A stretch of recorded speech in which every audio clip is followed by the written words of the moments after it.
The following is a TPC Network podcast.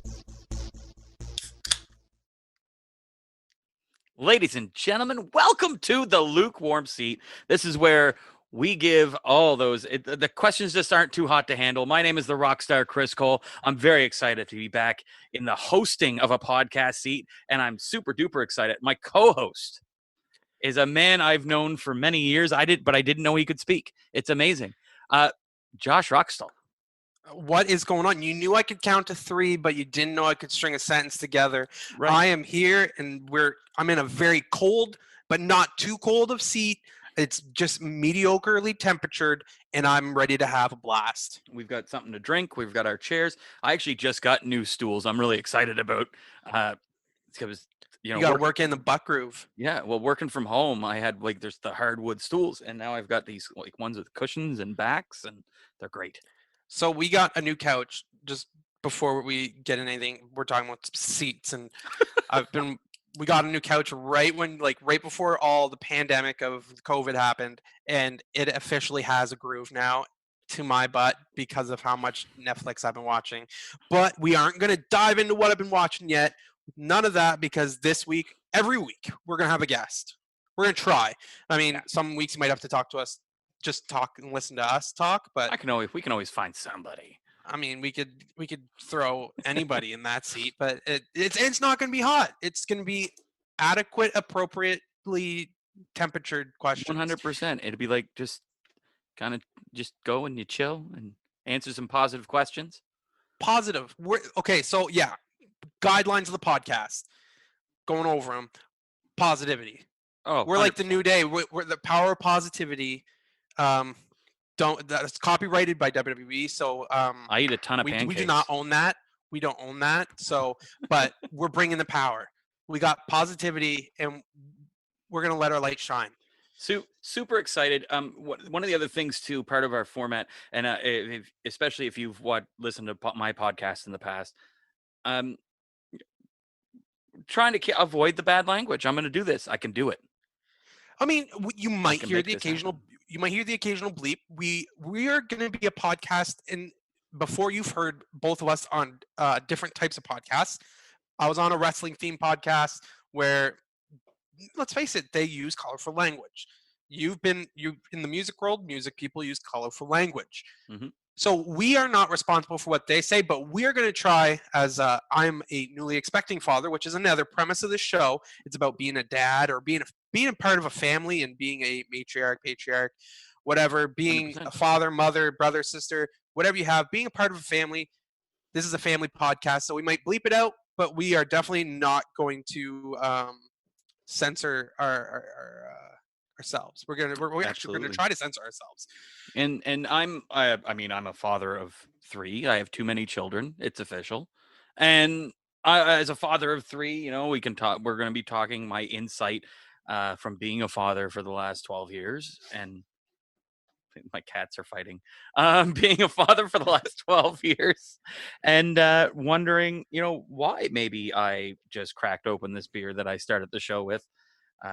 This wonderful, I'm just saying, the Specialist Blonde Ale, local brewery here, Tire Shack, great place. And I'm entering this crazy world of fatherhood as my wife is 30 weeks pregnant, and pretty sure the baby hates me. We'll get into that in a little bit. We'll get into that a little bit because this week we have a guest. And her name is Saverina, and believe it or not, she's 22 years old, and she has her head on super straight. She is a PR and marketing representative for a bunch of people you watch probably every Saturday night on Hockey Night in Canada. She's an NHL player, PR and marketing representative. How cool is that? 100%. It's so cool. Some of the stuff we recorded the interview earlier, and some of the stuff she told us, she attempts to teach you something, and both of us, but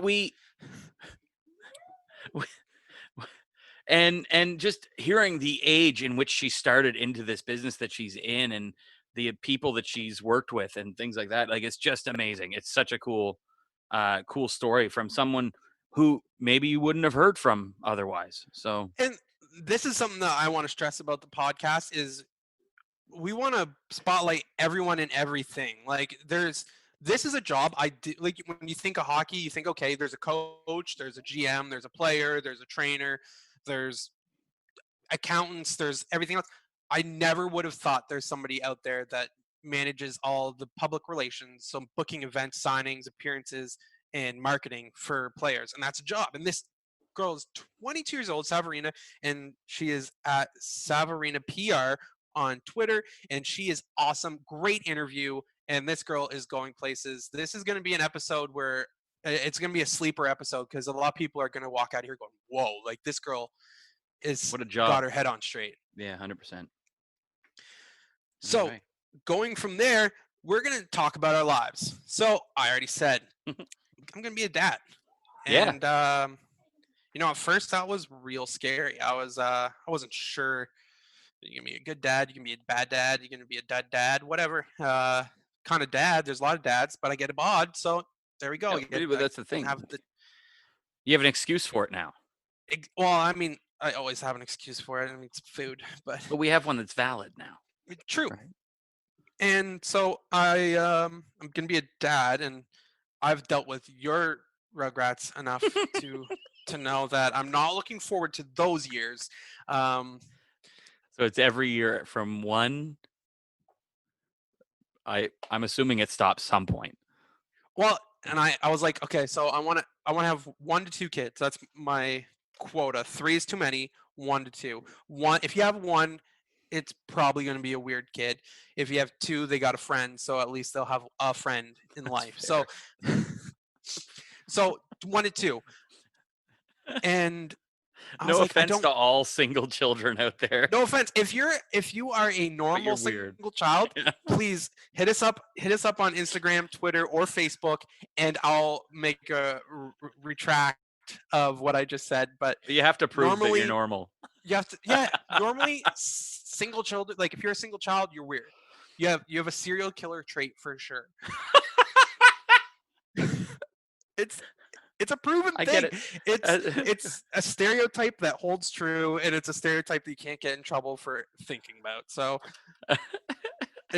I'm sticking with it. We're having 1 to 2, and can I mention if you want to find us? So we are the Lukewarm Seat on all social media as well. We're on TikTok. I don't know what we're gonna do with it, but we're on there. I think we're gonna do something cool. I mean, eventually, I've got a lot of like. I'm like New York. I got a lot of dreams in the big city, but we'll see if we get there. We got to get through this first episode first. Through this first segment first. I know we're still stammering our way through, my ADHD is showing. So yeah, being a dad. My wife is 30 weeks, and so she downloaded this app that lets her know the size of our baby every week. Yes. So like things that like probably weren't around when your babies were born, Chris. Apps that told you how big your baby was. She gets a little notification and it says your baby is so and so big. And there's options. So every week I get my wife to tell me what they are. So at 30 weeks, our baby is the size of either a motorcycle helmet, a Brion brioche, a platypus, or a summer cantaloupe. Ooh, a platypus. Yeah, but like, okay, so my question, whose job is it to sit there and look at a fetus at 30 weeks and go, platypus? Like, do they have like platypus? Yeah, like that's a good question. Like, whose job is that? Like, somebody is literally getting paid to look at a fetus on a Doppler at size and then holding up inanimate objects to that and seeing if they match. That's a job. Animate, though. Well, yeah, but like motorcycle helmet or a Brion brioche, like who goes, okay, the wheel was too small, but let's put it with like breading over top. The wheel of cheese was too small. Let's put breading over top. Then the baby. Oh, there it is. The baby. Yeah. That seems right. So me being me, I was like, okay, babe, you got to go all the way to the end. I want to know what this thing's going to come out the size of. And I'm going to save it, but scary. Like the thing that the baked good that it said comes out of her at the end. Baked. scared me to death. I was in tears laughing out of fear.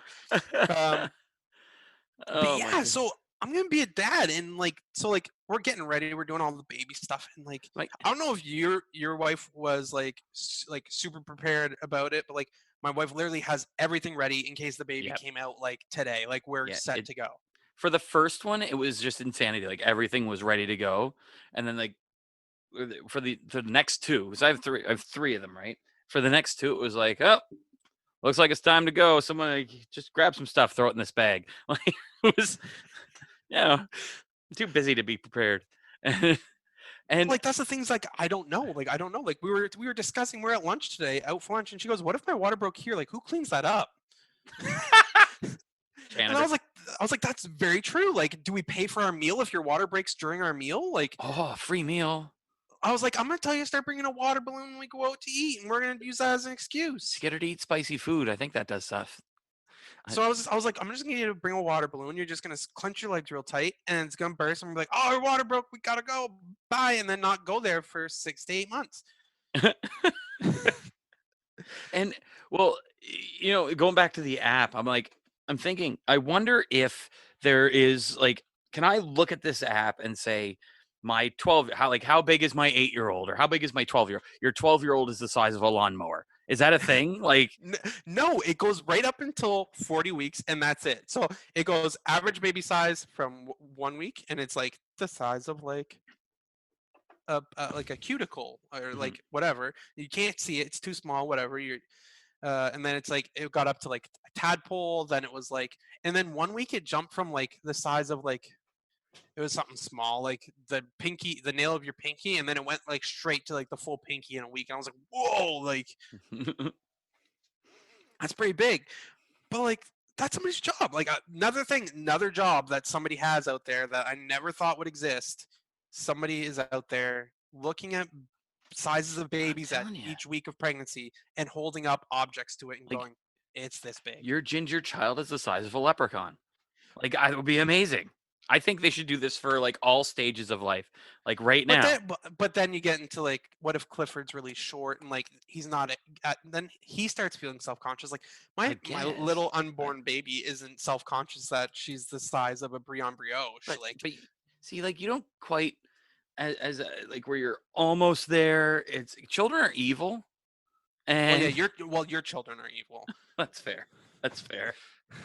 Like, they are wild. Although, I'm really, really, really proud of my oldest today. Actually, this weekend, he mowed 5 lawns this weekend. Hustler. And he mowed 5 lawns, whipper snipped and everything, cleaned up all the trimmings, put them out to the garbage, and none of the people that he did it for, I mean, he's doing it as a business. He wants to do it as a summer business along with babysitting, and he but he goes to their house. He says, "Would you like me to mow your lawn?" And that's where he ends the questions. If they want to pay him, they will pay him. That and you can't. So yeah, I said your children are evil. Your oldest, nicest kid, carries mints in his pocket. He's an 85-year-old man at heart. He He is. is he is a true gem. Your youngest, the devil. Like you could not have two That's the polar little opposites girl, of children. Okay, so sorry, the middle child. the middle child, which makes more Yes, sense, doesn't it? yes, but yeah, he's He's high evil. strung. He's you. He's not me. He's you with better hair. He's me with brighter hair. My middle child, for our listeners who have never met my children, my middle child has bright orange hair. And they called him Clifford. Well, How rude. listen, his grandfather's name is Clifford. He's named after his grandfather, and He's named after Clifford the big red dog. You know what? He we actually talked. I remember when my wife was pregnant with him, and we talked about an alternate name, right? So we're talking about this alternate name, and we just couldn't agree because we said, there's red hair on both sides of the family. What if he comes out a redhead? Although he will argue his hair is orange, not red. But as a redhead, if he comes out as a redhead, what if all of a sudden the only name we have is Clifford? And it just like we couldn't agree. And lo and behold, he came out as a redhead. Do you remember what your name you wanted it to be if he was a redhead was? If he was a redhead, I think mine was Liam, See, Liam would definitely suit him. but I think Clifford is think- definitely your oldest. Like he's like an old person name. Clifford is definitely like your oldest. Yeah. Well, I mean, Seeley is my oldest child, and he has a very, like, if I say his full name, it's very classic sounding name. It's very hoity toity sounding. Seeley Devaney. You know, it's like Seeley It's me. I'm Devaney. Joshua Ronald Edward Ruxtall. Yeah. I sound like a prince of some little town in England. Clifford is Clifford Matthew, right? Like it's he's named after his Well, grandfather you, and his uncle, who so doesn't like, even go by Matthew. His uncle goes by my brother goes by Roy. we have our name picked out. We're ready to go. I mean, we've been told it's Is a it girl. Chris? No, unfortunately, it's not Chris or Christina. So Is it Rockstar? it's not Rockstar, but my last name is very similar to Rockstar. Yeah, it'd be like So I Rockstar mean, Ruxtall. But awesome. No, that's asking your child to be made fun of. Come on, Chris. But no, so we have a name picked out. We're kind of like saving that to like the day she's born to like announce it. Okay. Like, I'm still hoping there's it was just like a little penis and like it's a boy, but I was told it was if it was a boy, it's definitely the smallest one the ultrasound lady's ever seen. So, That's awesome. So did you do I've- like a full like one of those gender reveal things, or did you just go and we ask? we did the 3D ultrasound. We didn't do the Okay. big reveal because all that COVID stuff was happening. You couldn't have people gather, and it was just it was a crazy time. And we were just like, you know what, we found out, and we're like, the place we went in Moncton, it's a 3D ultrasound, and they're like, you can get a bear and get that baby's heartbeat put in the bear, and you can either get a pink hat or a blue hat. So we just posted up that we were having a baby, put the bear with the pink hat, and everyone was then like, okay, it's a girl. And yeah, so it was simple like that, and we didn't want to do any big reveal. We didn't, and now we're like, okay, how do we do a baby shower? Her side of the family's all in BC. My side of the family is literally in the most infected places ever, Ontario and Quebec. Right. So like, what are we going to do? We can't have a party. We can't. So we're thinking we're going to do an e-party, and we're going to do an e-diaper party with the boys and watch some wrestling or something via Zoom and do like a watch along on Zoom. Oh, that'd be Just super good. get a bunch of guys hanging out. I mean, it's what we can do, right? Like it's at this point, and It's making the best of our situations. 100%. I remember now. This will terrify you. So we had a little bit of a scare with the second child. There was some stuff, so we ended up going to the hospital, and it was the first ultrasound or the second ultrasound I think we had gotten, and the doctor goes, and he's got the the goop, and he's doing the ultrasound thing, and I'm assuming inside the stomach goes, and he Can you does do it, that and again? he. Everybody always asks me to do that again. We're just gonna get so many ASMR fans.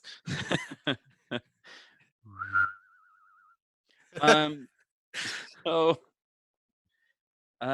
so yeah, so we're at the hospital, and the doctor goes, "This is twins." So you imagine twin Cliffords. Well, no. What happened is Clifford was bouncing around so much in there, they literally saw him on one side, and then he was on the other side, and That's they're what like, it was. Yeah, probably. so he was hyperactive in the womb.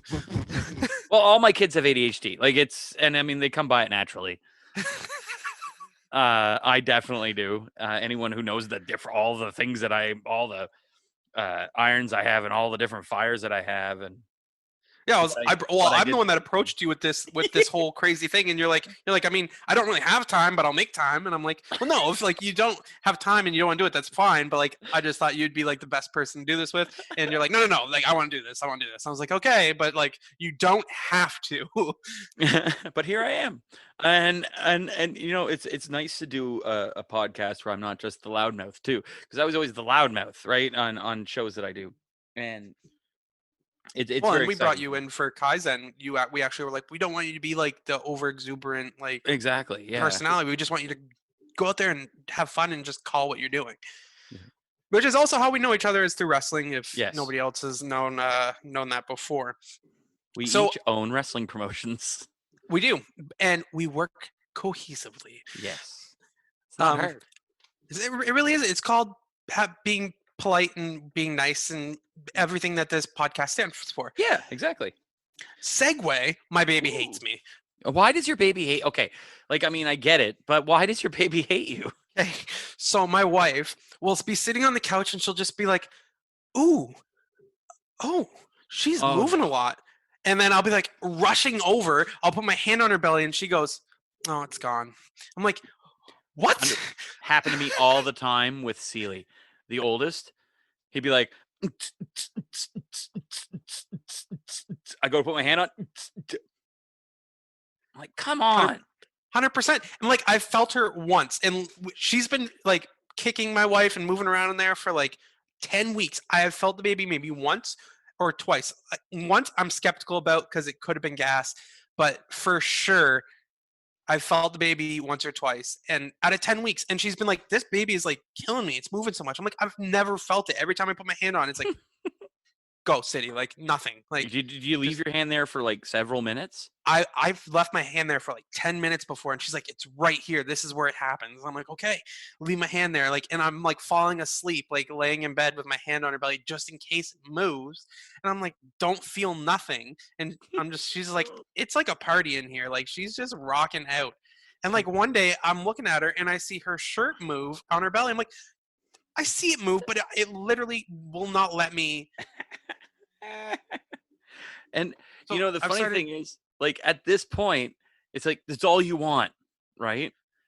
I'm At just some like, I just- point, you're gonna be like, get off of me, child. Like, be like, as they get older, like, my daughter literally climbs me. I go pick her up at daycare and she scales Mount Daddy. Like, it's, and you know, or you're, man, it's so worth it. Like, doing silly voices for them, and you know, just I already have a toy collection, so I'm like, it's easy. you have to like wrestling because one, you'll You get gotta. figures for your birthdays. I'll get figures for my birthdays. We'll have an insane collection, child. Like, get on the bandwagon. We're going. I have a great story about toys. Can I tell it? Do we have time? You definitely can tell it. We've got time. We've got lots of time. This is the inaugural episode. We're setting the benchmark here. Our goal is an hour 20 minutes, but who knows with this one. So Clifford, of course, I ended up, I forget why I couldn't go. I think I was working, but the rest of my wife took Seely, Clifford, and Indigo, those are my kids, took them to Ontario to visit Indigo's godfather, Brent. You may remember Brent from What's the Finish. He had a different name. We won't get there. Anyway, I love Brent, one of my favorite all-time people. His parents are actually my oldest's godparents. So anyway, they go to Ontario to visit Brent. Brent had an original 1986 Transformers Soundwave. So it's the guy who turns into the Ghetto Blaster. And, you know, I mean, in Clifford's defense, Brent put it on a low-hanging shelf. And Clifford went and he grabbed it. And Clifford was, well, Indigo was around. So I think Clifford was 4 or 5. And Clifford grabs it and starts playing with it. And Brent goes, oh, no, you can't play with that. That's kind of, you know, I've had that since I was a kid and it's a collector's item. Puts it on the same shelf. 10 minutes later, Clifford comes back over, grabs the toy again, starts playing with it, pops the cassette deck piece, and then snaps it off. Yeah. So Brent kind of had a bit of a Brent's a pretty mellow guy, had a bit of a panic attack about it. And I ended up buying him for his birthday that year. I ended up finding it on eBay and buying him a new 1986 Soundwave. That's what I'm looking up right now. Yeah. And it was, yeah. That was the first time that year that I felt like murdering a child. Is that? That year. So the good things. So it sounds like I've got lots of good things to come. Oh, 100%. It's the most fulfilling job you'll ever have. awesome. I'm genuinely stoked, but I'm also very naive. So it's gonna be very interesting to see how my child turns out. So this week, I got my pool up and going. Got You have my a pool? started. I have a pool. Okay, so Sorry. I have a question. So you're living. We're not in the same city. We're not. I live right on the Maine border, and you live on the Nova Scotia border. Yes, two places that you don't want to go right now. Well, Maine's pretty safe. I mean, I wouldn't I go guess. over, but Well, you, they won't I, let you in anyway. well, actually, you can go if you need medication that is like deemed necessary for life that Canada doesn't provide. Right. But like, I wouldn't want to go Interesting. because as soon as you cross that border, you got to quarantine for 14 days, and they send peace officers to your house to make sure that you're quarantining. So if you went across Nova Scotia, New Brunswick takes your information, and then once you're back, you have to quarantine for 14 days. And if they catch you outside your house, it's like a $10,000 fine. Yeah, it's ridiculous. It's I mean ridiculous, but I get it. But It's put there so people don't do it, So but there's still people out there doing it. so you have a pool. Back A to pool. this. Back to the Yeah. pool. Yeah. Do you have space for like a tent? Inside the pool? No, just in your yard. Yeah. I'm not having your kids over. Come on, man. I'm not taking your kids for a sleepover. No, I'll go with them. As long as you watch them, sure. I'm not lifeguarding the pool. I mean, I'll watch them enough. I've got an ocean down by my house too, so you can throw them in there too. Sweet. Clifford will make it boil. Clifford Clifford won't really notice the difference. You can tell him that's the pool, and he'll be okay with it. Yeah. No. So yeah, I was getting. Like you live in a beautiful area, so it's I don't mind saying I live in I live in Charlotte County area, which is St. Andrews. It's a resort town area, and so we got a pool. Gorgeous view of the ocean from my house now that I'm living at, and I get the pool all up and running. My wife and I are working hard. We're trying to get going. Finally, we get the backwash done. We're getting ready to go in the pool because we had so 2 weeks ago we had a foot of snow. This week it was like 28 degrees plus humidity, and I was like, okay, like what kind of a world do we live in? So I'm like, I'm getting the pool ready. We're gonna go in the pool. Get in the pool. Pool works for maybe like an hour, and then I hear the pump go, click. I'm like, oh no, click. I need to buy a new pump. I need to buy a new pump for the pool now. So like pool's on hold. It's been like hot. Like my face is red. I've been so sunburned. I can see you sunburned. But like I can't now go in the pool unless I want to have algae and chlorine everywhere. Let me see I don't know if I have a light on me here. It's you're just naturally red though. It's just as my wife says, you have very nice skin. Very nice. She did say that. So yeah, that was my week. It was like the first time I met her. Yeah, she just walked up to. She's like, "You have very nice skin." My wife is the literal nicest woman in the world. For anybody that doesn't know my wife, she literally can find the most redeeming quality in anybody, and give anybody like inspiration and like can make somebody feel good about themselves. Literally, the person that shouldn't feel good about themselves, she can make them feel good about themselves. She's the nicest human being, and I don't know why she's with me. Yeah. It's debatable. Okay, so you had an eventful weekend. I see you learned some new things. I did. I learned a new skill. So, part of being a homeowner, you have to fix stuff here and there. So, and I've often had to, replace boards on the top of my deck or something because they've rotted. It's normal. The people that we bought our house off a house flipper, and it's been 11 years now. So 12 years ago, two brand new decks were put in and all that. Now I know they use nails to assemble the deck, which is typically not what you do. Even 12 years ago, code was screws. They also, funny story, they didn't use galvanized nails. So the nails are also all rusted, like to the point where they look like, for those who are Maritimers, they look like the donair meat at the end of the day, or they look like, for those who aren't Maritimers, they look like the gyro meat at the end of the day. Yeah, and it's. I won't order a gyro because it's not a donair. By the way, That's right. that's a whole other story. I have a birthday story too. My birthday was recently. Well, we got Forty. weeks of podcasts to know. cover stories. So Ah, let's stick with what you yeah. learned this week. All right, what I learned this week. My goodness, ADHD. Here we go. So here I was. I said I need to replace the tops of my stairs. They're the boards are starting to come apart, and I noticed that, of course, they use nails and they did a lot of it wrong. There was this massive overhang by probably like an inch and a half overhang off the end of each stair, which didn't actually make any sense to me because uh, when you buy stringers, they should be roughly 12 inches for each stringer, and they had 3 4-inch wide boards. They're deck boards. Typically, they're 4 inches.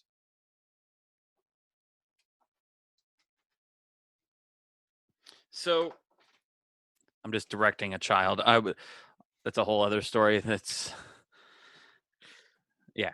So anyway, so here I am. I said, all right, I'm gonna get the pry bar out and I'll pry the boards off. They're gonna snap and hit me in the face. I got like a cut on my face and I have a cut on my leg and well, if you can see the cut. I can see it, and it looks like you got in a fight with a feline. Yeah. And if I pull up my pant leg, I know this is super awkward. And this is also very risque, a la 19. Whoa, yeah, you definitely. So those are actually from. I had a bunch of clamps in war on stuff. times, you would have just been my wife. So I just saw your leg. You like it. I did. And so that was I said, all right. So I'm taking the tops off and I'm noticing, oh, there's more, like this is done so wrong that it's rotting from the top down. Okay, which is relatively odd. So I'm like, all right, I'm gonna have to replace 2 stringers. At this point, I'm like, still easy enough. I can do the 2 outside stringers, and because they use. Man, there's a lot to do with this. So this is just the stairwell. Like this is just the stairs up to my deck. And how many steps is it? 5. Okay. Yeah. So they put in lag bolts to put the railing on. But they didn't pre-drill before they put the lag bolts in, so they ripped the stringers apart at the bottom. So I'm like, all right, I got to get 2 new stringers off to Home Depot. I'd already picked up the boards for the steps and the boards for the front, and also, on a side note, flooring for my basement, which I'm also working on, and which will be nice because right now my podcast studio, because I'm working on everything, is in my bedroom, and it will be soon in the garage. Podcast, band studio, all that stuff, which is gonna be awesome. And I ordered 2 more of these beautiful stools. So here we are. Or here I am, because I'm doing this all on my own. I'm looking at these stringers and I say, all right, I'm going to go to Home Depot. I buy 2 more stringers. Last 2 that Home Depot has, because they're running, people are doing home improvement stuff like mad right now. We've been painting every room in the house. Yeah. So I'm back from Home Depot. I'm like, all right, pop 1 stringer off, get out the sledgehammer, smash the thing off the side of the deck, put the new stringer on. The people that built the stairs also cut each step by 1.5 inches. So the stringers are short on the old ones. And so the stringer. Did you just direct a child to bring you another beer? Sure did. I can't wait. All right, continue with your story. From my awesome beer fridge that's in the soon to be studio. So my kids are so weird though. So here I am. I'm like, for the love of, like, I may or may not have used some colorful language.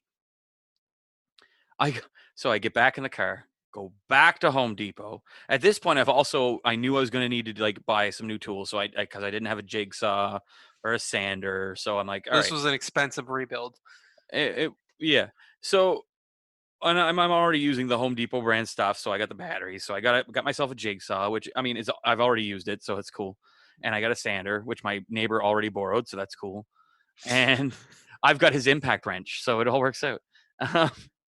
So, and I bought one of those like radios that has like Bluetooth that you plug your like drill battery into that lasts forever. I'm listening to music the whole time. So here I am. I have to go back out. So I go back out to Home Depot, and I'm like, all right, go back to the stringer section. No stringers, none left at all for 5-step decks. So I may or may not have used some more colorful language. So I run out of Home Depot, and I think, well, everybody's going to be out, and I thought, I'm going to go to Kent. And if you're in Moncton, which is the city I live in New Brunswick, you're in Moncton. Home Depot's here. Kent is just, it's 3 minutes away. And for those that aren't in the Maritimes, Kent is like a Lowe's, or like it's just another like hardware store. Yeah. So I go to Kent, and I go into their wood section or whatever, the lumber section, and they have 2 left. So I'm like, Gah! I'm like, oh, this one has bird poop on it.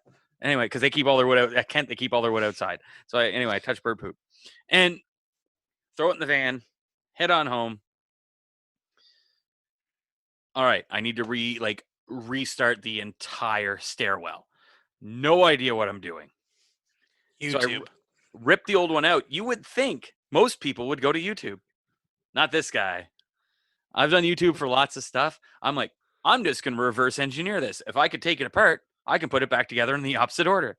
Oh no, it probably took twice as long as if you would have YouTubed it. I don't think it did, honestly. Like what took the most time was tearing it apart.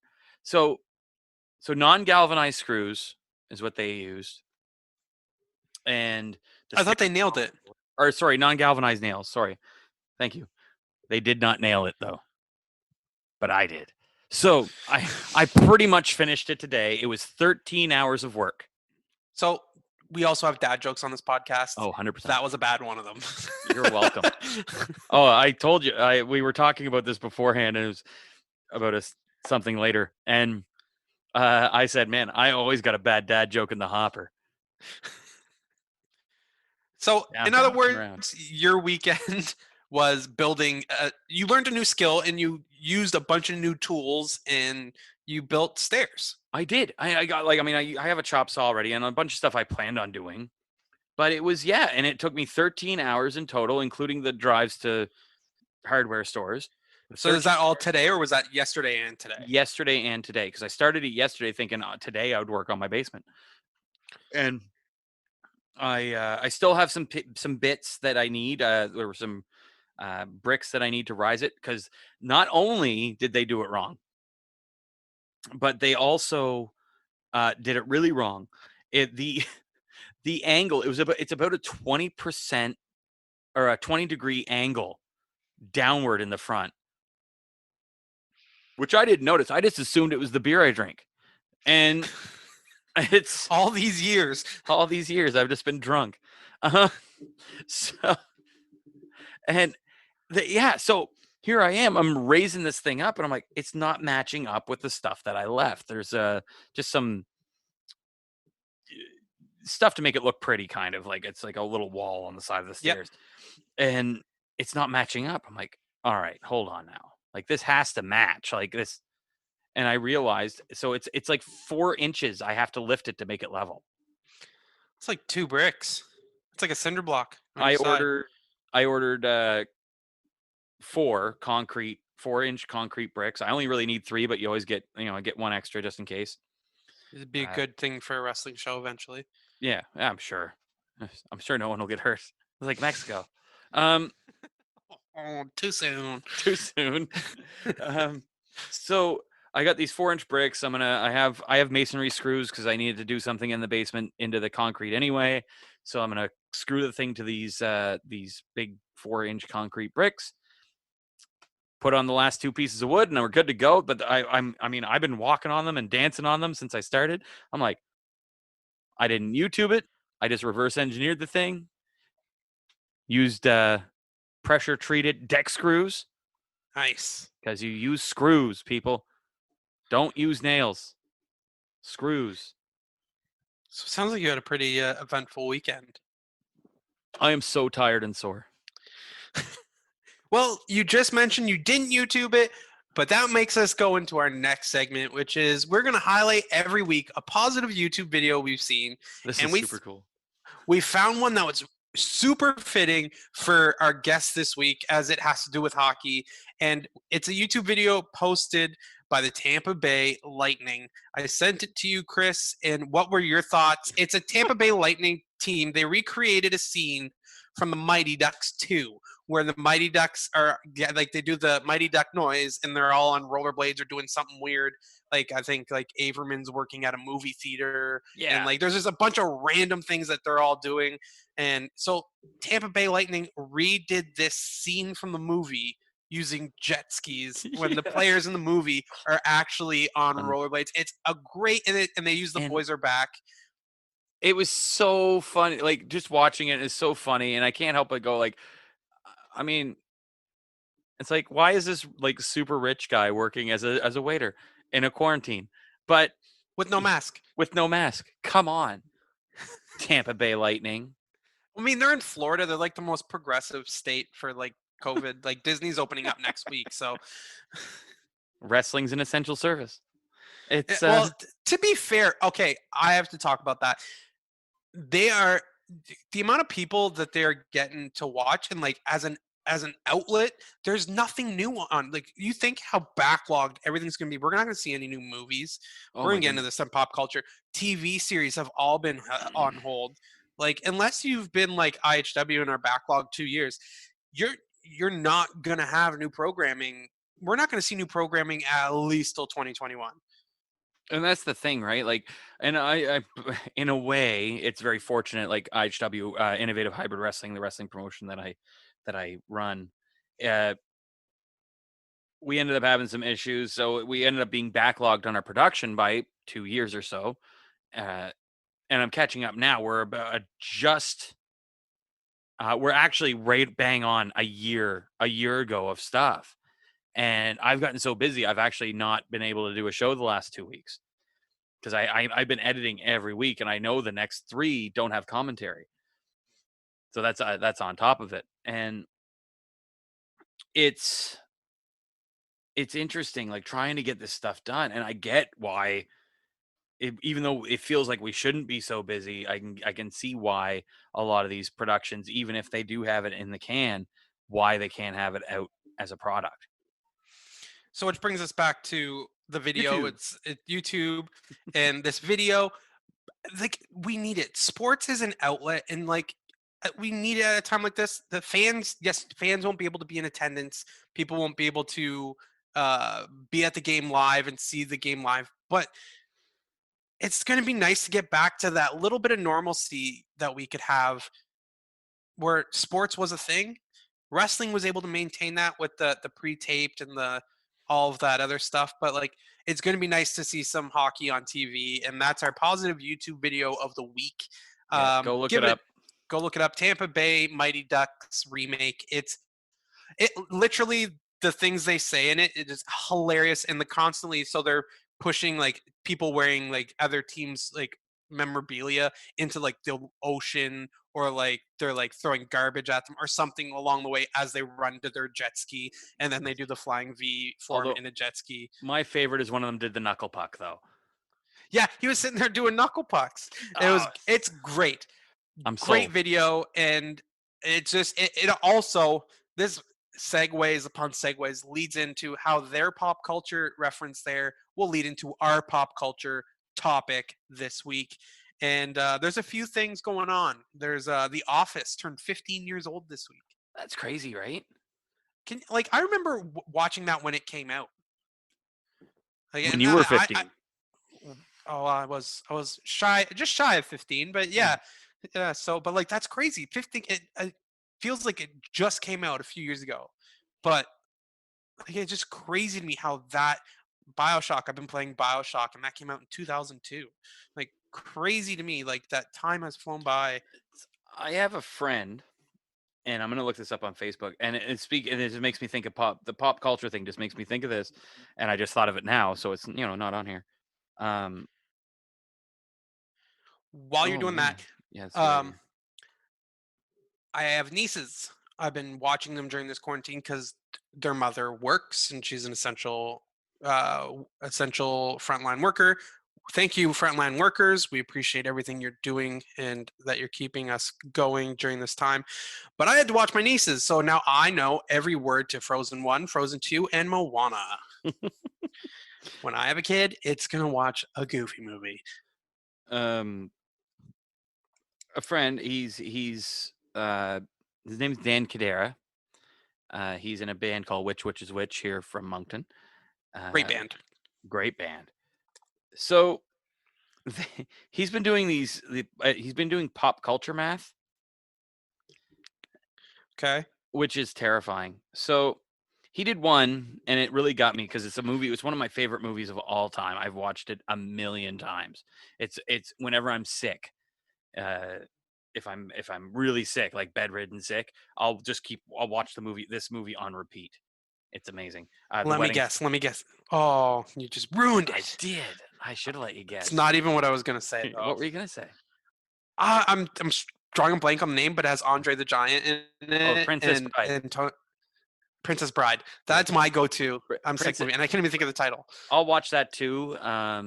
This one I'll just watch on repeat, and Princess Great Bride, movie, though. like my all-time favorite movie. So, but this movie, The Wedding Singer, with Drew Barrymore and Adam Sandler. So he says last The night, second best Drew Barrymore Adam Sandler movie out there. the first best. 50 First Dates.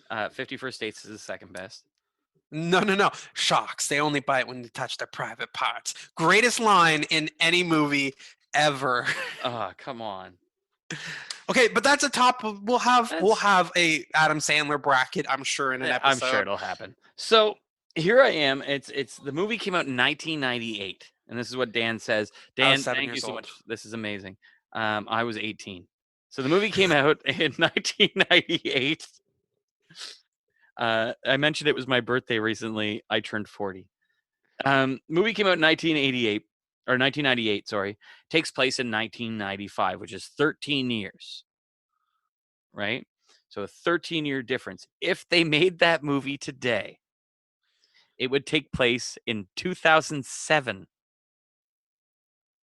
So this is what's wild to me. 2007 is when this would have taken place, so and there would have been a lot of airplanes by MIA playing in that movie. Oh, it's been like Irreplaceable by Beyonce, Big Girls Don't Cry by Fergie, Stronger by Kanye, Girlfriend by Avril Lavigne, and Crank That by Soulja Boy. Oh.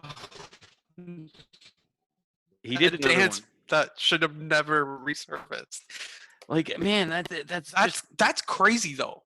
So the movie, so wait, the math of the movie was 13 years. So you said it is 1998. It came out, and the movie took place in 1985, right?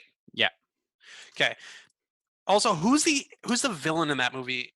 Because he was amazing. The actor. It's, I always forget his name. The rival wedding singer, and he's in. John Lovitz. Yes, John. So, one of my dearest friends. He passed away last year. Dude, that's what we called him. We used to do a thing, and it would always be it's one of us at one point we would come see each other, and it would be like the snap and the clap, and or should I thank Linda, and then slap in the face, which is directly from The Wedding Singer. We quote that movie constantly. Here's the other one that he did. The Smashing Pumpkins wrote the song 1979 in 1995. The equivalent to a band today writing a hit song called 2004, where the sweet nostalgia would have been Dodgeball and Snoop Dogg's Drop It Like It's Hot. Wow. So anyway, Dan's my age-ish. And yeah, I usually don't feel old. I feel old now because I'm so sore, but I just thought that was, man, like that's super. It just blew me away. Some of this. I never even think of that stuff. Like that's not even something like that takes effort. That takes brain power. I failed grade 10 math. I'm gonna be open and upfront about this before the dirt sheets or like fake news gets it. I failed grade 10 math. So the fake news. Math for me, that is astronomical. Like and that he sits there and he thinks like, okay, this movie came out of this year, but it portrayed this year. So if it was made today, it would do the too much math for me, but I appreciate the result he has brought to the table. It's wild, isn't it? Though. You know what movie math I don't like Hmm. is that movie theaters or the production companies are canceling movie dates so they can get the big movie draw at the box office. It And sucks. just to name a few before we get into this, you've got the likes of Mulan, Black Widow, Top Gun Maverick, Ghostbusters Afterlife, just to name a few. And I mean, I get it in a way. And on one end of the deal, on one end of the argument, it sucks that we have to wait. But some people, they really just want to see it in the theater. They want to have that theater experience, which I've never really been one of those people. I always just like watching at home or whatever. I'll go to the theater. Like I saw a movie that you've probably never heard I of. find the theaters like a date night kind of movie. Like to me, movie theaters a date night. It's not like I'm bored and by myself. Like I've gone to the movie theater before when I was by myself to have a nap in a place I knew I wouldn't be taken advantage of. I worked in I I worked in a movie theater. It was one of my first jobs working in a movie theater, and I loved it. And but it was funny.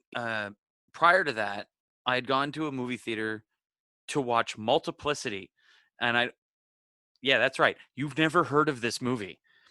It was Michael Keaton, The first Batman. the perfect Batman, and so Michael Keaton, and basically he can create clones of himself. So there's a Simpsons episode where Homer keeps creating clones to do stuff for himself, and that's So it's kind of like the Minxies on oh man, Rick and I don't Morty. even Rick and Morty. Yeah. Yeah, pretty much. Yeah. So he keeps making clones of himself. Anyway, the movie is totally not like I need to see that in a theater movie. I think it grossed like $10,000. Like it was, and we went to see it, and it was good. You know, it's Michael Keaton, it's Yeah, Beetlejuice, it's yeah, Batman, yeah. but it was yeah, it was totally not like a movie. Like Is it's like Beetlejuice the first thing that comes to mind when you hear Michael Keaton, yes, or is it Batman? 100% Beetlejuice. Oh, for me, it's Batman. Batman's the Uh, first thing that comes to mind. Most people, it's Batman, I think, but Beetlejuice is still iconic, right? Like And weirdly, Vulture's the second one from the new Spider-Man. Vulture pops in my head really quickly. It's yeah. He's Michael Keaton hasn't done a bad movie, and he played a snowman for a movie. So And Mr. he Mom. and Mr. Mom, yep. So like those movies, but okay. So we're getting back to our So topic. yeah, I get it. Like people want to go to the theater, but I've never been that guy. That's something I don't quite get necessarily. But yeah, so now, but here it is. It really is it just a big money grab? But this is the thing I don't understand: is Cineplex had started this big online video on demand thing where they were putting the movies that were going to theater for video on demand through their website, so you could like rent it for the price of admission. Pause for a sec. I gotta pee. Yeah, you go. All right, I'll right back. Sorry, didn't mean to Yeah, get no you worries. mid thingy, but I'm old. You're 2 beer deep. It's all good. Break the seal.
getting very dark. I know. It gets dark quick. All right. Sorry. All right. All right, so where was I? I was talking about. Okay, so I'm just gonna go back to my original sentence. Mhm. So Cineplex released this thing for video on demand, where you can essentially pay for the price of a ticket, and you can stream the movie. So I was like, okay, problem solved. We're not going to lose any movies this year. To be Super cool, fair, huh? I'm not a big superhero movie like fanatic, so like missing out on like these movies isn't the biggest deal in the world to me. But in a time where people are stuck at home and need that outlet and that new something, that something to wait and look forward to, seems like an odd time to just be like, no, we want money. We're gonna push this back a full calendar year to make sure there's I'm gonna make you you could wait. actually be well. It was already like for a movie to already be announced to go to the theater, it has to be done production. So it's done Hmm. productions, but done editing. So the movie's ready. It's just now going to sit on a shelf for a full calendar year until they know that they can have people sitting in seats in a theater. Well, and that's the thing, right? Like I look at, we talk about being lacking entertainment, and as a musician, outside of all this, as a musician, I'm seeing, and I've been doing it. I've been doing. I do a weekly live Every stream Friday. every Friday, 6:30 Atlantic Standard Time. You Say can where? plug it. Yeah, It's our own show. You don't have to be like uh, scared to plug your own it's stuff. but it's funnier that way. I'm sitting here in the dark in my bedroom. Um, So yeah, it's Flea Market Underground, 6:30 Atlantic time. I think we're actually in daylight savings time right now. I said I think standard so. time, but we're in daylight time. Yeah. And but that's the thing. Like a lot of musicians have picked up that slack. The Arkells really jumped on that. 100%. Arkells, Alex Madsen from the Divorcees, the lead singer of the Divorcees, does a stream every Sunday at 8 Atlantic time. Steve LeBlanc, who is, if you're someone from Moncton or you're from France for some reason, you would know who Steve LeBlanc is, and other people around the world know who he is. He has been doing one now for the same amount of time I have, so 11 weeks. So the Arkells one I thought was really cool, off topic, but they're teaching kids how to play a song during their live stream. I just thought that Amazing. was so cool. Like that's so like in a time where kids aren't in school, like they're trying to educate as well as produce content and play And songs it's for people. free. Like they're putting this out for everybody. We're all putting it out for all musicians. Some of them we have virtual tip jars or whatever, but putting it out for free. And I got you one time. I know you did. I attempted to play a song for your wife. I know you failed miserably, Oh but man, but she was like, it's the thought that counts. That he tried to do it, and that's what I appreciate about it's Chris. And I it's was like, you literally can't say anything bad. it is like a 4-minute run-on sentence, that song. So so so there's all these bands that do this and they're doing it for free. The Bare Naked Ladies have done, like, a lot of people think they did it all live on Zoom, but they have to do like one person at a time and send it back and forth. Bare Naked Ladies have been doing this now. They've done like several songs The redone. John Krasinski had the entire cast of Hamilton do one. Yeah. He had the entire cast of The Office there for a wedding. He did. Like he's John Krasinski did a virtual prom yeah.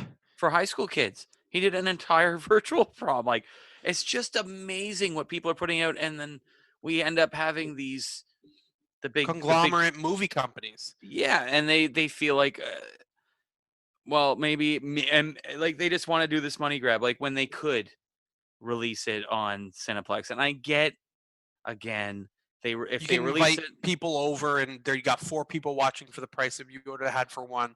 it's But also easier to download and so on and so forth, right? Like I it's not the understand, but time to look some for. movies have decided, okay, we're going to go that route. We're going to still put out the movie with this, or we're going to go straight to Netflix, or going to go straight to this Disney. other Disney. Disney's killing Disney's it. been how many? So when the stock market crashed, Disney was one of those ones that bounced back so quick, because right when all this went down is when Disney Plus went up, and they have been killing it.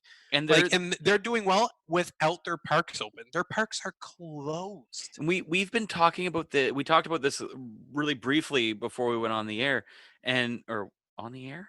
Sure, why not? So we've talked about this really briefly. Is what Disney Plus did that I don't think any of the other streaming companies do. Is they say, what is it, $6.99 a month or $89 for the year, or whatever it is. Like, Yeah.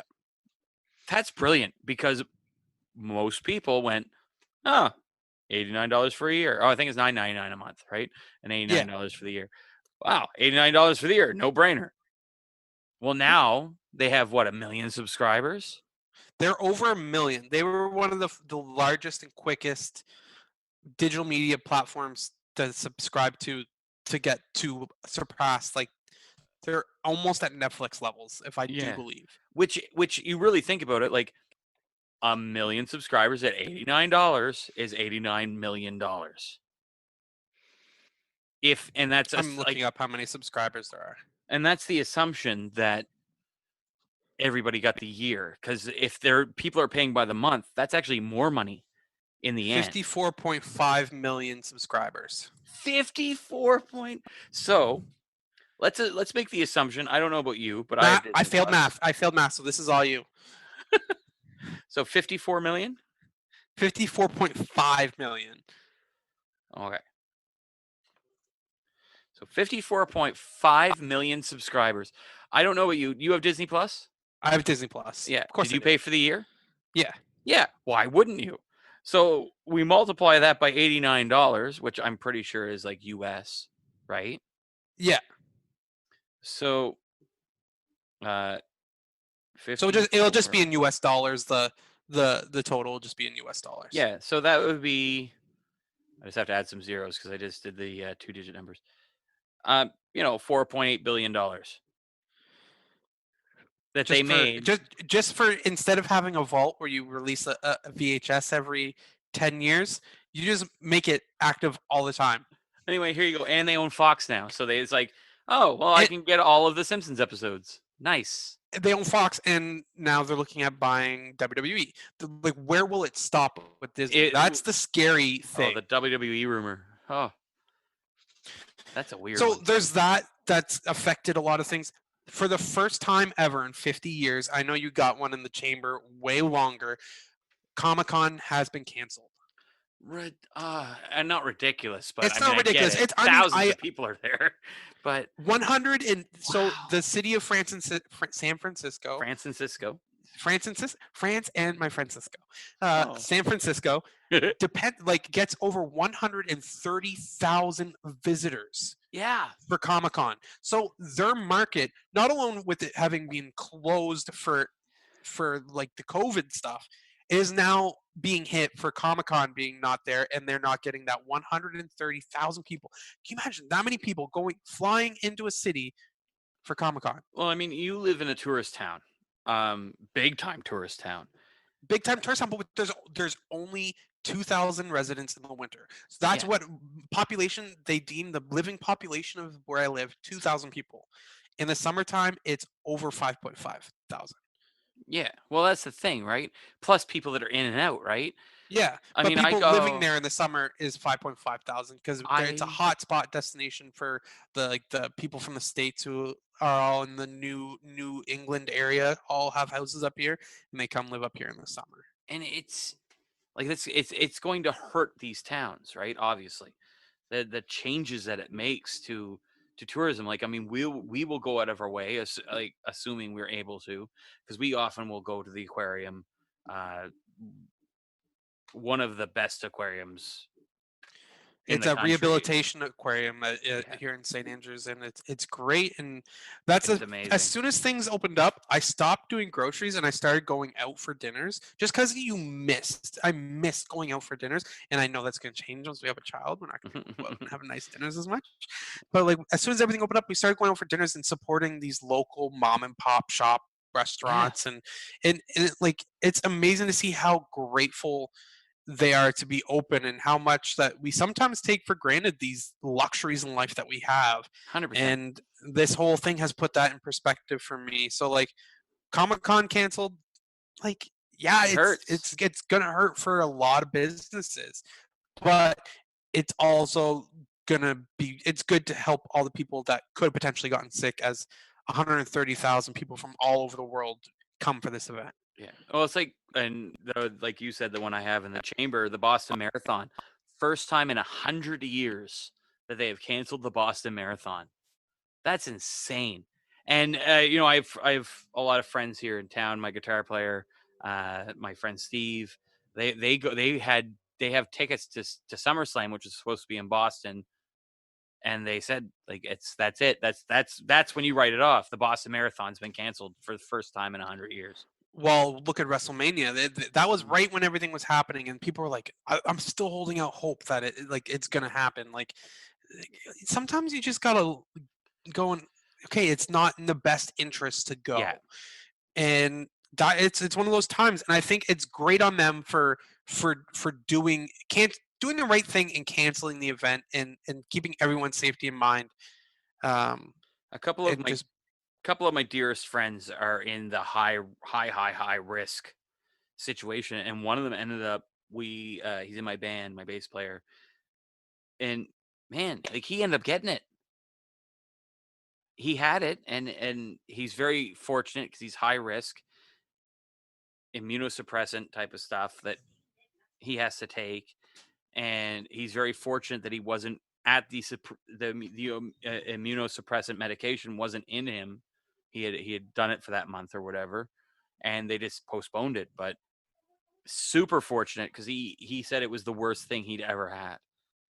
Yeah, so like, I'm very sad to see these events and these local businesses of these areas, and my own town included, that are going to suffer this year. But ultimately, it's the price of life, man. Like, yeah. We'll still come to St. Andrews. We'll camp in your discover yard. your own province. Discover your own province. Like, if everyone would just go explore your own province, don't go some places. We're not going to get into it, but Yeah. discover safe places of your province. Yeah. Go on day trips. Like, there's nothing wrong 100%. with vacationing with day trips to places that you know are safe. Like I said, we'll go to your town. We're gonna camp in your yard, use your pool, and we'll go and do stuff. Go whale watching. Go watch all the people that have graduated from Yale. We'll probably, because my kids are obsessed with the aquarium. Okay, like my kids are all things sea creatures. My daughter has a little stuff, like a stuffy that she got at all your children have stuffies, and we've seen them all. Yeah, she has one that she got at the St. Andrews Aquarium, and the Huntsman Aquarium, for those who are wondering. And she has one, and technically it's a stingray, but it's her baby skate. And if you've ever been to the Huntsman, you get to pet skates in one of the touching tanks is skates, which are like stingrays without, they're itty bitty and they don't have like stingers. So yeah, and it's the coolest thing because they want to be pet. Yeah, they're neat. I won't touch them. It's gross. And while we're on pop culture, once again, another bravo to Disney.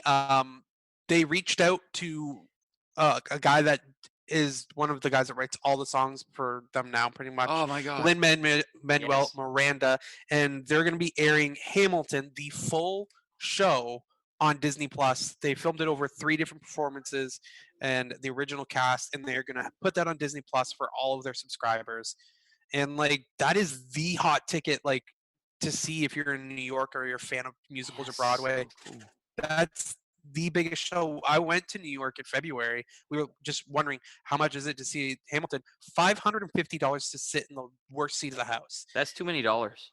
It's okay, agreed.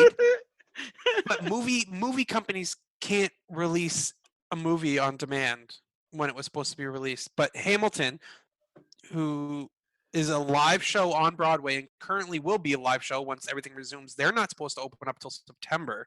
Yeah. Is giving this show away for free. If anything, that's going to make people want to go see it live in 100% in person. So why not do a re-release when the movie theaters open, but have that video on? everything comes full circle. I'm back to the movie theaters. But Yeah, Hamilton, 100%. Disney, bravo. You get my Yeah. claps for the week, Disney. Great stuff. I'm excited to watch that. It's, you know what, we got to move on We do. to our interview with Savarina. I think this is the perfect time for us to move on to our interview, and why don't- we'll do that. Why don't we play some ads, and when we Works come for me. back, we're going to talk to Savarina, PR expert extraordinaire. Perfect. Hey fans, we know you're on Twitter and you're on Facebook. You're on social media getting breaking news the minute it happens. Well, good news, so are we. Innovative Hybrid Wrestling has social media covered. We're on Facebook, we're on Twitter. We post everything you need to know about Innovative Hybrid Wrestling, so make sure you're following us so you're the first to get the inside scoop. At Spinning Records and Video, we pride ourselves on having some unique and really cool items and attractions. Come in and check out our classic arcade. Our gift cards available in $5, $10, and $20 denominations. When you're here, go see our movie rental section sporting 35,000 DVDs, over 2,000 Blu-rays, including a large selection of Francophone films, and a huge selection of video games for rent. Make sure you check out our vinyl section. We have more vinyl than you can shake a stick at. For more information, go to spin-itrecords.ca. We're at 467A Main Street in Moncton, open 7 days a week. Video store 10 to 10, record store 10 to 8, Sundays 12 to 5. I love to read comic books, and man, do I love playing board games. That's why I go to Comic Hunter. Comic Hunter has Atlantic Canada's largest selection of comic books, graphic novels, board games, and manga. Plus, they have toys, action figures, statues, and much, much more. ComicHunter.net has a blog and Magic the Gathering web store. Events every single night, Dungeons & Dragons, Magic the Gathering, board games, Star Wars X-Wing, and much more. Ladies and gentlemen, they have mangas, buy 3, get 1 free, used graphic novels, buy 1, get 1, plus the dollar bin of comics, thousands of comic books, up to 50% off the more you buy. Check out ComicHunter.net. They have a knowledgeable staff, plus Matt Surrett's there too. Open Monday to Friday 10 to 10, Saturday 10 to 9, Sunday 12 to 6. Location is Moncton, 467 Main Street, Suite 300, and in Charlottetown, 181 Queen Street. That's right, Comic Hunter, where heroes come to play.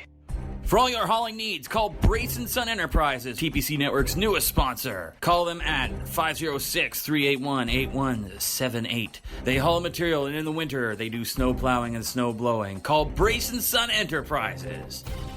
Ladies and gentlemen, our guest at this time, Saverina. Hi, Saverina. Hi, Savarina. Hey, thanks for having me. Oh, thanks for coming on the podcast. First, could you just introduce yourself a little bit and what you do so our listeners can understand? Yeah, for sure. I'm a branding and PR player representative for current and former NHL players. So, can I ask who you are a representative for? Yeah, so currently I'm working with Nate Thompson, Vince Troshuk, Shea Theodore, the Berniers, David and Sarah Ayers, and a few others that I can't really announce yet, but I will get that in the next couple of weeks. Nice. Fantastic. Awesome. I also saw that you work with Doug Gilmore as well. Yep. Awesome. So how did you get into this world of media, PR, and hockey, and how did this all come to be? Because like when I think of hockey, this isn't the idea of like a job that pops in my head. Well, it wasn't a job that popped into my head either until about a year ago. I was first in TV and blogging and entertainment for 10 years. And then this opportunity came about when I was shooting some videos. I met Zach Ronaldo at a local gym, ALP Training Institute. He needed some help with PR, tried it out, and then it led to a whole bunch of other opportunities. So when you say you were in media, can you like tell us like what you were doing in media? Like how did you like first get started in doing media? Because like we're just getting started. This is our first podcast episode, so we're maybe learn a thing or two from you. I don't know. I'm still learning too, but I was 14 when I started a YouTube show called The Saverina Show. I did that for a couple of years, and then I pitched the show to Cable 14, a local TV station, and they picked that up. And they gave me a bunch of other hosting and producing opportunities, did some stuff for TMZ, wrote for Huffington Post, I did some award season recaps, Right. and it was just completely different from what I'm doing now. So you said you'd started when you were 14. Yeah. So how old are you now, just so our listeners can understand how much you've accomplished in such a short amount of time? I'm going to be 23. Wow. So in 23 years, you have done all of this, and I, in my 29 years, have literally accomplished none of that. So that is amazing and astounding, and I hope that we can be and grow as large as you have. So did you go to school for any of this, or is this something you've learned No, on your own? I've always really been about hands-on learning for the people that I meet, and just learning from experience. Fantastic. So do you have any questions, Chris? I will soon. Okay.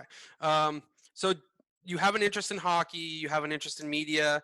What made you decide to narrow it down to just hockey? Because I've seen that you've interviewed Red Carpets, you've done Chris Van Vliet. What made you want to really go deep into hockey?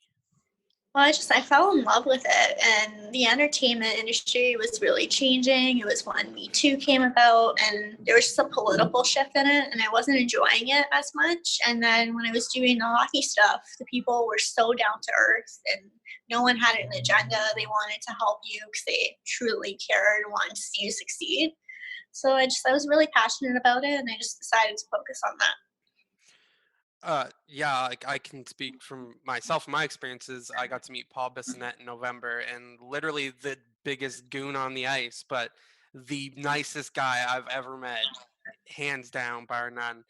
Um, so you grew up a fan of hockey, I imagine. Do you have a favorite team, or did you have a favorite team? Now that you have clients, you can't really be a fan of a certain team.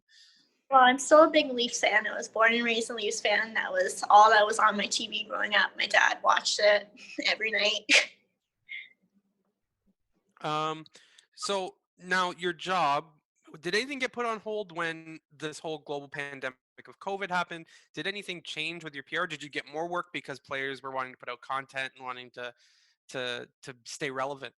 Well, it was a strange time that first week. Like everything was getting really busy because the excitement of playoffs, and then it just died down. And of course, appearances and signings are no longer a thing, and I don't know when those are going to come back. So those were on hold, and it was just learning a new way of putting out content and connecting the players to the fans. So now it's starting to pick up again. So your job is very much like you're doing all the work and they kind of take the credit for it. Like you do all the behind the scenes stuff to make them look like not. How do I word this properly? My words aren't going Make them look like a star off the ice as well as on the ice, right? Yes. Well, no, I mean, it's collaborative. I try to make it as authentic as possible. And, you don't want them to be someone that they're not. And you don't want them to promote something that they're not truly passionate about or using. And that's a big thing with the partnerships. Have you had any partnerships where like you've gotten this company that wants like a player to represent something and the player's just like, I don't really stand for that. That's not really my thing. Like I don't want to do that. Have you encountered that bridge yet? There has been. In the beginning, there was. And now I just only approach certain brands that the players are passionate about. And as you get more experience, you kind of learn the ins and outs. So can you take us through your first your first client that you said you helped Zach Ronaldo? What were Yeah. those first few months like? Was like you're a fan of hockey and now you're working for a hockey player. How does that transition happen? Oh, I was completely clueless. I had no idea what I was doing. So I was just approaching anyone and everyone. There was a lot of meetings that didn't really turn out to anything. It was a little frustrating too in the beginning. I'm like, am I really meant to be doing this? And then eventually things started to fall into place. And I connected with Jamie from 44 Concierge. And he gave me a lot of guidance. And Ken Hiddle, Doug Gilmore's business partner, he had reached out. He helped me out a lot. And it was just meeting the right people. So what is 44 Concierge, which led right perfectly to my next question? They help players with everything off the ice. So vacations, moving, dinner reservations, anything that you can think of. So this way they can really focus on being with their families or focusing on their game. So what would your role be in 44 Concierge? Like, what do you do? Are you like a jack of all trades when it comes to them as well? You're booking their dinner reservations and all that as well? For me, I just introduced marketing and PR to them, and we're working on developing that further. And then sometimes I'll help out with doing some research on how to build the service.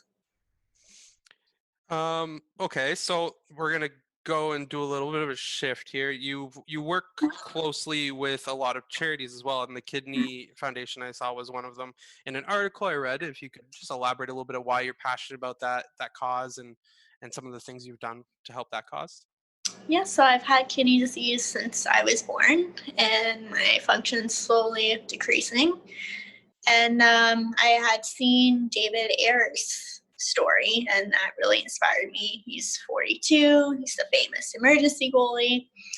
And I just really wanted to blend my passion for hockey and raise awareness about kidney disease because a lot of people don't really know about it. So I reached out to the Kidney Foundation, and then I reached out to Sarah Ayers and just told her my story, and we've worked together. We've raised $90,000 so far. That's incredible. That's fantastic. And like David Ayers, so you represent David Ayers, so you were in charge of all of those publicity things you had to do going on talk shows and all that going forward. Going forward's been you. No, it's been collective, and he has his agents too. So I've just been helping the foundation part. Oh, that's awesome. That's great. Fantastic. So going from segueing now into you're very open about your mental health as well. Mm-hmm. Has there been any challenges in like some days where it's just like harder to deal with social media because social media is inherently negative and very not fair to the mental health? So that's why with this podcast we're trying to be all about positivity and getting the good word out there. So how has your mental health played a factor in your job and in life as well? There's a lot of ups and downs. I actually just deactivated all my social media except for Twitter, and I'm gonna do like a little cleanse for 30 days. And there's just a lot of negativity on there, especially right now with everything that's going on in the world. Absolutely. Chris, do you have any questions? Yeah, you're doing a great job. I'm helping. Thank you. Okay, perfect. So what are some of the cool things you've gotten to do in this career that you never thought you would be able to do? Like some of the cool things you've gotten to see, meet, do, talk to? I think for me, it's just building the relationships with the players and the wives. The wives and I are very close. We do workout challenges together. We FaceTime, have little wine dates. Social distance wine dates. Yes. Because right now, Toronto's still pretty closed up, right? Is that? Oh, for sure, yeah.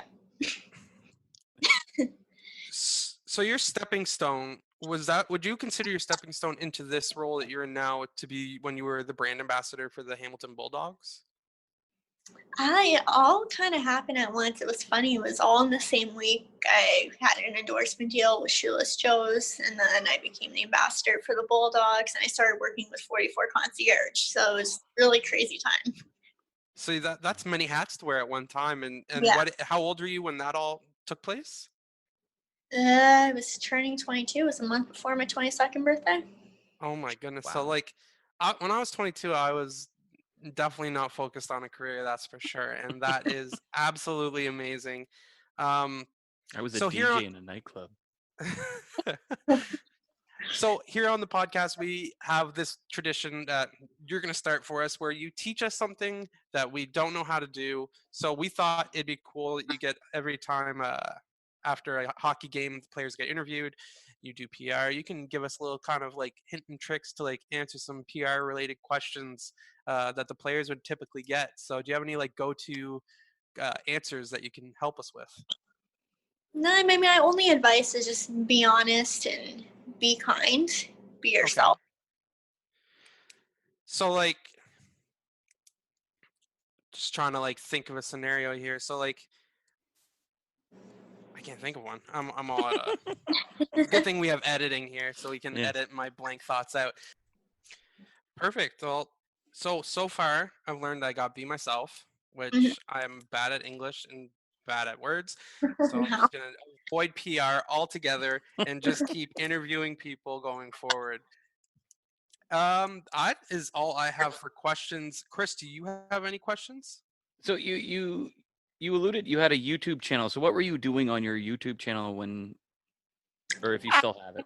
Was interviewing actors, singers, dancers, because I had danced for 11 years at that point. So I had met a lot of choreographers that were like backup dancers for Britney Spears and Nicki Minaj. So I just started out doing that, and then they would refer me to other people that they knew.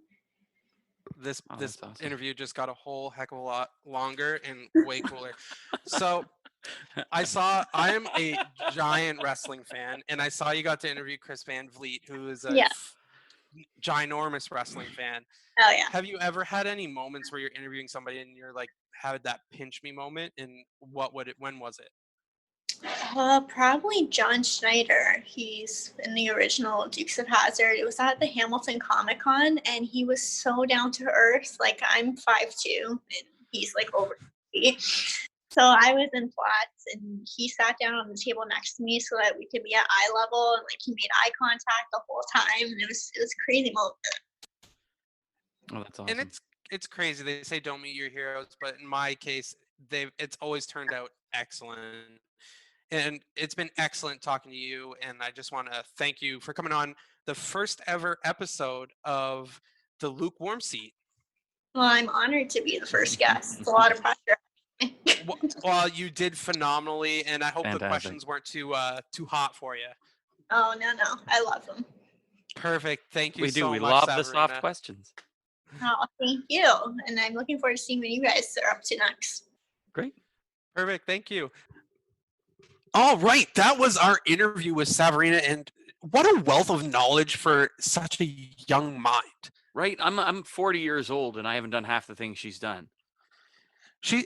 Okay, so I count how many degrees of separation I am from people that I look up to, and she's like, yeah, I just, I FaceTime and have wine with like NHL players' wives every like few nights. That's no big deal. I'm like, that's like no big deal for you. Like for me, that would be like the highlight of my year.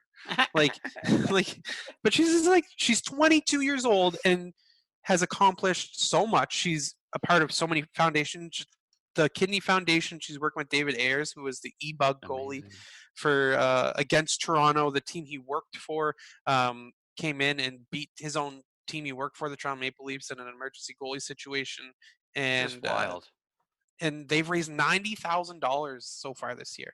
That's crazy. It's insanity. And just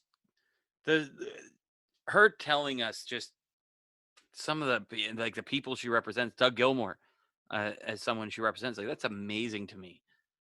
Yeah, and she's gonna definitely leave the door open for us to have some of her clients as guests in the future. And that was such a great, insightful interview into an obscure job that you wouldn't think is a job, but it's definitely a job. She's doing it. She's killing it in the world 100%. Of sports.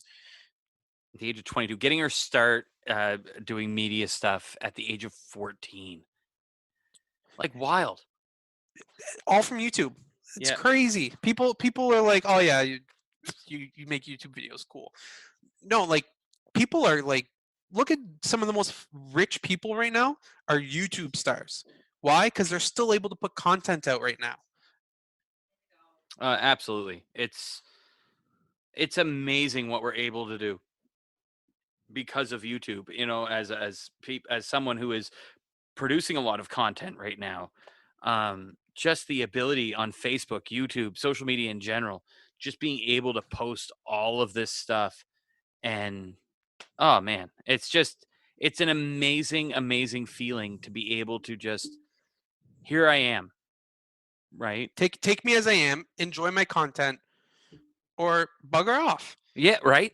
And she was very open about the fact that she is very accepting of criticism, but she took she's taking a sabbatical from all other social media except for Twitter, just to refresh and get that negativity out of the way.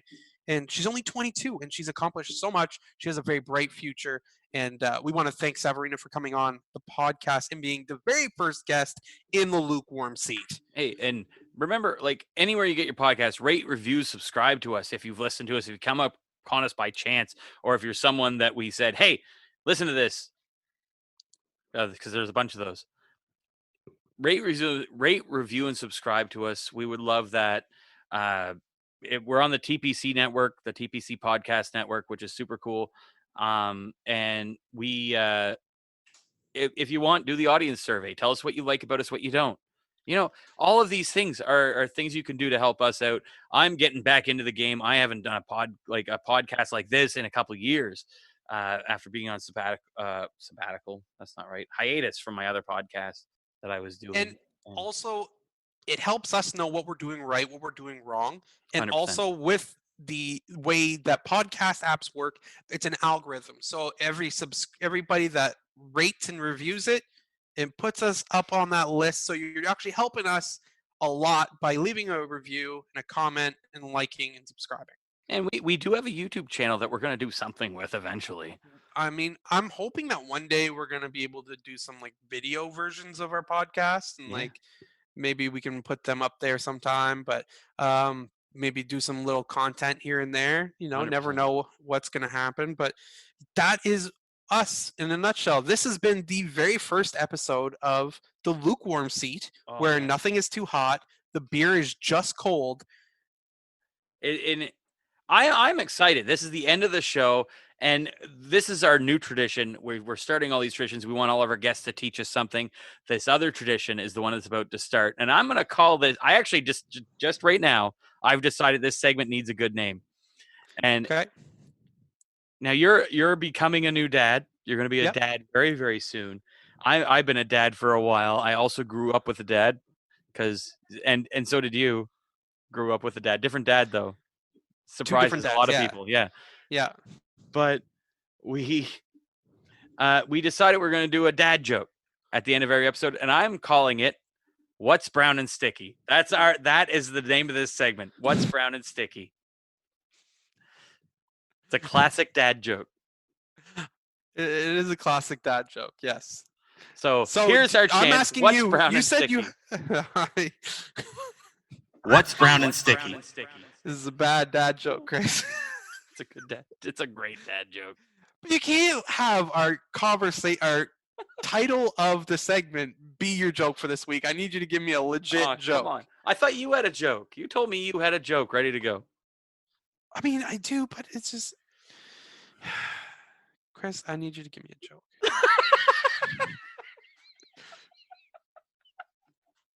My jokes are mostly puns.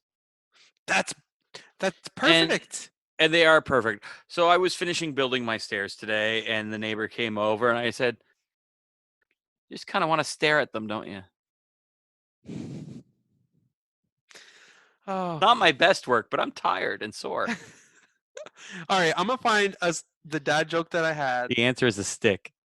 I know what's brown and sticky is a stick. I knew that. So I'm gonna find the dad joke that I had, and we will end it on that.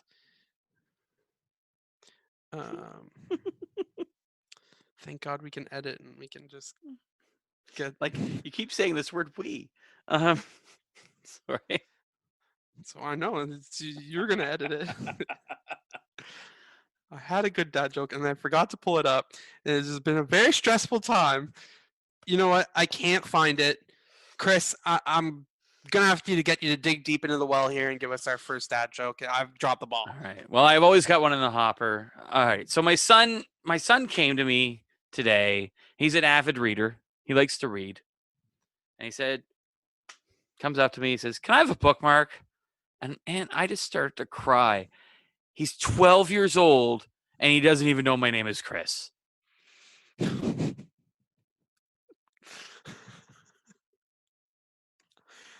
Oh, it's so terrible, but so good.